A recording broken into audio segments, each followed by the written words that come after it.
নমস্কার, আপনারা দেখছেন ওঙ্কার বাংলা, সঙ্গে রয়েছে দেবাঞ্জলি। নজর রাখবো এই মুহূর্তের বিশেষ কিছু খবরের দিকে। বুধবার সকালে প্রাতঃভ্রমণে বের হন দিলীপ ঘোষ। সেখানে সাংবাদিকদের মুখোমুখি হন তিনি। বাংলাদেশের নির্বাচন প্রসঙ্গে ভোটের প্রশংসা করতে দেখা গেছে মমতা বন্দ্যোপাধ্যায়কে।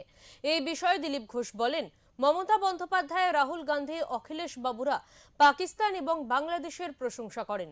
ভারত সরকার, ভারতের আদালত, ভারতের নির্বাচন কমিশনের প্রশংসা করেন না। এর থেকে বোঝা যায় তাদের মানসিকতাটা ঠিক কি, এদের মনটা কোথায় আছে। মমতা ব্যানার্জি, রাহুল গান্ধী, অখিলেশ বাবু এরা বাংলাদেশ আর পাকিস্তানের প্রশংসা করেন। ভারত সরকার, ভারতের আদালত, ভারতের নির্বাচন কমিশনের প্রশংসা করেন না। এর থেকে বোঝা যায় এদের মানসিকতা কি